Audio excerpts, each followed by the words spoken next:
Assalamualaikum warahmatullahi wabarakatuh. Jumpa lagi dengan saya Proyeksi 123.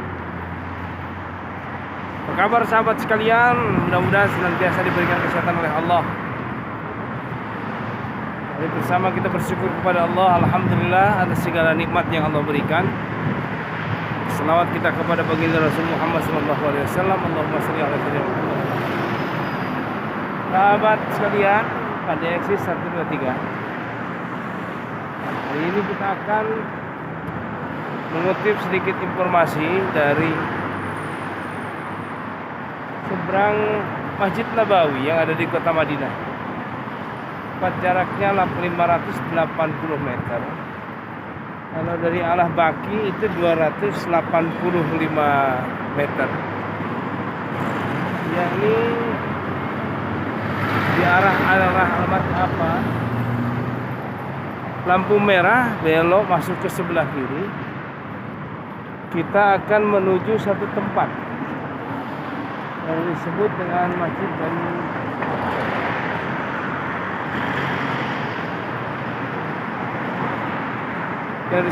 Masjid Ijabah.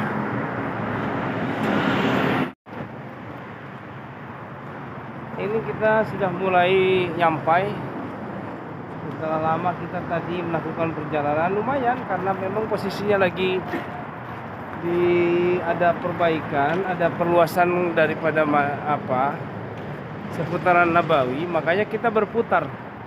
Semestinya dari Masjid Ijabah ini sampai ke Masjid Nabawi itu yang di sana, itu kurang lebih berjarak 580 meter. 580 meter. Maka untuk itu sahabat, ikuti perjalanan kami yang akan meliput tentang masalah Masjid Ijabah yang ada di kota Madinah seputaran Masjid Nabawi. Ini salah satu diantaranya juga menjadi tempat rekreasi yang terkadang mungkin jamaah juga kurang mengetahui lebih jauh tentang sejauh mana sejarah daripada Masjid Ijabah. Untuk itu ikuti perjalanan kami, tetap bersabar, ikhlas, dan mudah-mudahan senantiasa dalam keberkahan Allah Subhanahu wa Ta'ala. Ini salah satu tugu yang ada di Masjid Ijabah.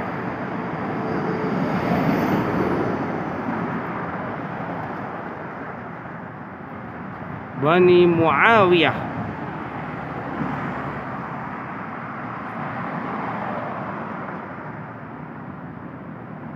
Dulu ini disebut dengan Masjid Bani Muawiyah.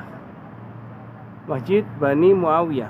Namun berdasarkan rentetan daripada peristiwa yang meliputi daripada kejadian masjid ini, maka berubah dari Masjid Bani Muawiyah menjadi Masjid Ijabah.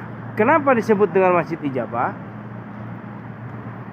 Karena di sini baginda Rasul ketika selesai melakukan sebuah proses perjalanan melintasi gunung, beliau melakukan sholat di sini. Lama sekali beliau bersujud kepada Allah di sini, sampai pula beliau di sini menengadahkan tangan, berdoa beliau kepada Allah Subhanahu wa Ta'ala.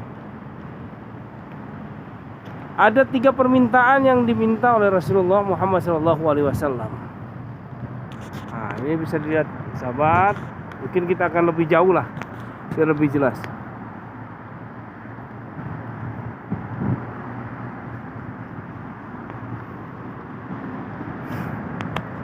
Jadi Rasulullah di sini di Masjid Ijabah ini ada 3 permintaan Rasulullah.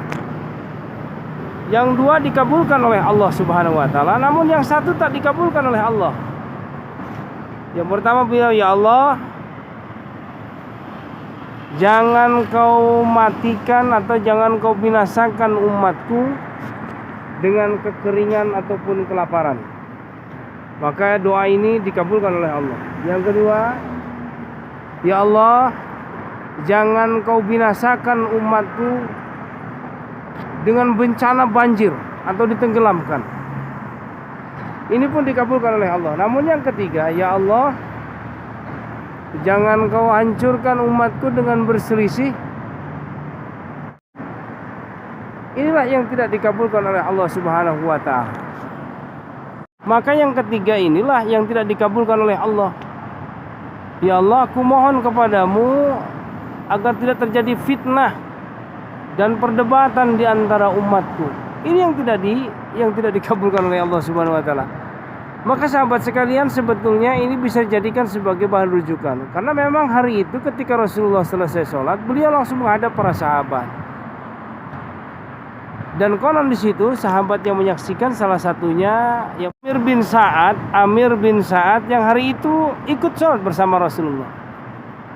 Jadi memang ini menjadi pembelajaran bahwa ternyata perbedaan sikap di antara kita manusia adalah memang merupakan fitrah yang tidak bisa kita rubah.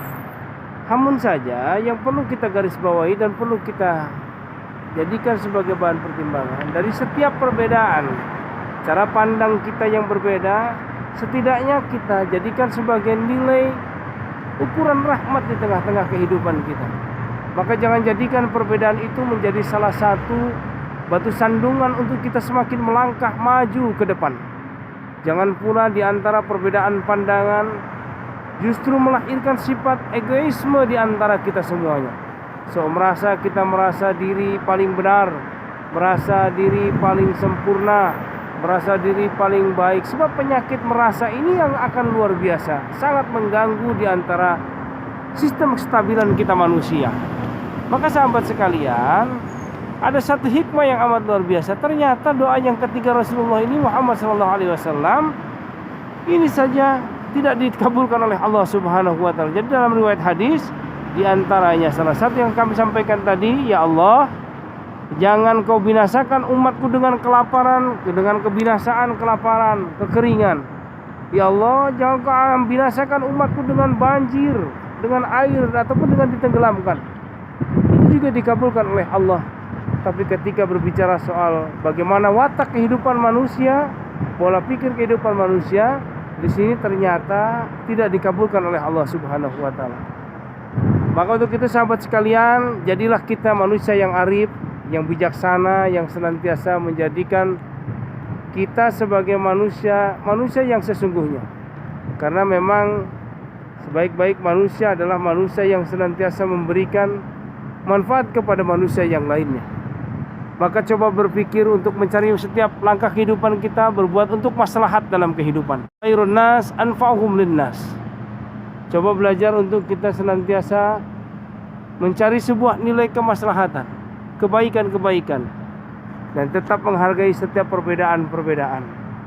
Jangan terus hanya kita asik berdebat, karena dengan berdebat justru akan semakin mengeraskan di antara hati-hati kita semuanya. Boleh sahabat sekalian, suatu saat ketika diberikan rezeki oleh Allah Subhanahu wa ta'ala, silahkan untuk mampir ke Masjid Ijabah ini, karena ini merupakan satu momentum catatan sejarah yang mungkin sudah hampir semakin kurang, bahkan mungkin sudah semakin jarang kita dengar. Padahal jaraknya Masjid Ijabah ini dengan Masjid Nabawi itu cukup dekat. Seperti yang kami sampaikan di awal, kurang lebih 580 meter. Demikian liputan yang bisa kami sampaikan tentang keadaan Masjid Ijabah. Mudah-mudahan ini menjadi tambahan wawasan bagi para sahabat sekalian. Sampai jumpa kembali di lain waktu dan kesempatan pada program tentu dan channel yang berbeda. Tetap mengulas sisi lain dari sejarah-sejarah napak tilas yang pernah dilakukan oleh baginda Nabi kita Muhammad SAW. Assalamualaikum ya Rasulullah. Assalamualaikum ya Habibullah. Assalamualaikum warahmatullahi wabarakatuh.